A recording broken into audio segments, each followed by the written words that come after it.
আপনি কি জানেন টেলিকাইনোসিসের এমন একটি প্রসেস রয়েছে যা ফলো করে আপনি চাইলে আপনার চেহারা সুন্দর করতে পারবেন, চেহারার উজ্জ্বলতা বাড়াতে পারবেন। টেলিকাইনোসিসের মেডিটেশনের মাধ্যমে এই প্রসেসটি ফলো করে মাত্র 5 দিনের ভেতরেই আপনার চেহারার উজ্জ্বলতা দেখে নিজেই অবাক হয়ে যাবেন। আপনি এতটাই সুন্দর হতে থাকবেন যে আশেপাশের মানুষেরাও সেটি নোটিস করবে এবং অবাক হবে। এবং এই প্রসেস ফলো করলে আপনার কোনো টাকা তো খরচ করতে হবেই না, সাথে এই প্রসেসটি শিখার পর কোনো প্রকার ফর্সা হওয়ার ক্রিম বা এ জাতীয় কিছু আজকের পর থেকে আর কখনো ইউজ করতে হবে না। প্রসেসটি খুবই সহজ এবং 100% কার্যকরী। প্রসেসটিতে যাওয়ার আগে চেহারা সুন্দর করতে দুটি এমন সিক্রেট কৌশল চলুন আপনাকে শিখিয়ে দেই, যে কৌশল দুটি চেহারা সুন্দর করতে আপনাকে অবশ্যই করতে হবে। প্রথম কৌশলটি হচ্ছে মুখ দিয়ে নিঃশ্বাস নেবেন না, নাক দিয়ে নিঃশ্বাস নিন। সায়েন্টিফিক গবেষণায় দেখা গেছে যারা মুখ দিয়ে নিঃশ্বাস নেয় তাদের তুলনায় যারা নাক দিয়ে নিঃশ্বাস নেয় তাদের চেহারা বেশি অ্যাট্রাকটিভ এবং উজ্জ্বল হয়ে থাকে। দ্বিতীয় কৌশলটি হচ্ছে আপনার নিচের ঠোঁট সবসময় নিচের দিকে রাখুন, অর্থাৎ নিচের ঠোঁট যেন উপরের ঠোঁটের তুলনায় সামনে না থাকে। আপনি খেয়াল করে দেখবেন পৃথিবীতে যত মডেল, অ্যাক্ট্রেস, হিরো, হিরোইন এবং সুন্দর মানুষ রয়েছে তাদের সবার উপরের ঠোঁট সামনের দিকে থাকে এবং নিচের ঠোঁট উপরের ঠোঁটের তুলনায় পিছনে থাকে। মূলত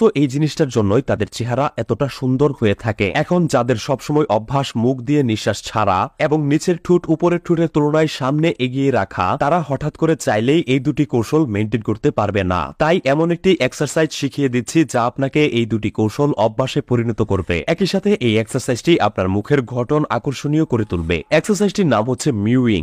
আপনার জিহ্বার শুরু থেকে একদম শেষ পর্যন্ত সম্পূর্ণ জিহ্বা উপরের তালুর সাথে লাগিয়ে রাখুন। এটি আপনাকে নাক দিয়ে নিঃশ্বাস নিতে বাধ্য করবে এবং আপনার নিচের ঠোঁট পেছনের দিকে নিয়ে যাবে। এই এক্সারসাইজটি সবসময় করুন।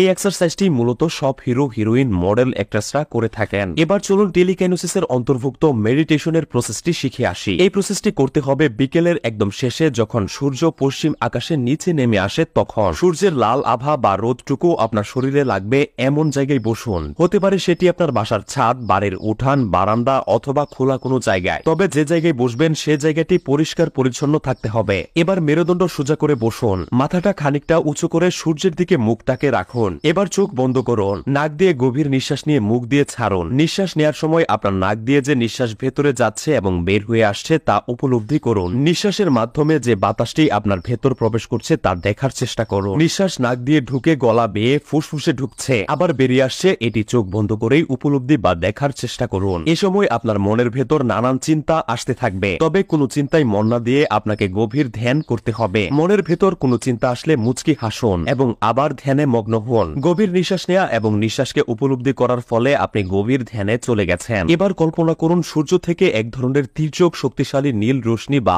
আলো আপনার দিকে আসছে এবং নিঃশ্বাসের মাধ্যমে সেই রশ্মি বা আলো আপনার ভেতর প্রবেশ করছে। এই তীর্যক নীল রশ্মি খুবই শক্তিশালী। এটি নিঃশ্বাসের সাথে নাক দিয়ে আপনার গলা হয়ে বুকে, পেটে এবং ফুসফুসে প্রবেশ করছে। এবার এই রশ্মি আপনার শরীরের ভেতর দিয়ে আপনার মুখের স্কিনের ভেতর প্রবেশ করছে। এবার কল্পনা করুন যে এই রশ্মি ধীরে ধীরে আপনার চেহারার কালচে ভাব দূর করছে, আপনার মুখের ব্রণ, দাগ, স্পট ভেতর থেকে দূর করছে এবং আপনার চেহারাকে উজ্জ্বল করে তুলছে। এই তীর্যক নীল রশ্মি আপনার চেহারার ভেতরের ত্বককে উজ্জ্বল বানাচ্ছে এবং কল্পনা করুন যে আপনি যখন নিঃশ্বাস ছাড়ছেন তখন আপনার মুখের কালচে ভাব, ব্রণ, দাগ, স্পট কালো দুয়ার মতো বেরিয়ে আসছে। সব ময়লা দূর করে আবার নিঃশ্বাস নেওয়ার সময় সূর্য থেকে নির্মল ফ্রেশ তীর্যক নীল রশ্মি আপনার ভেতর প্রবেশ করছে এবং তা আপনার মুখের ত্বককে ভেতর থেকে উজ্জ্বল করে তুলছে। প্রায় 10 মিনিট এটি করার পর এবার ধীরে ধীরে চোখ খুলুন। প্রথমবার এটি করার পরেই আপনি অনুভব করতে পারবেন যে আপনার নিজেকে কতটা সতেজ লাগছে। আয়নায় গিয়ে প্রথম দিনেই নিজের চেহারার তফাৎ দেখে এবং এই কৌশলের কার্যকারিতা দেখে আপনি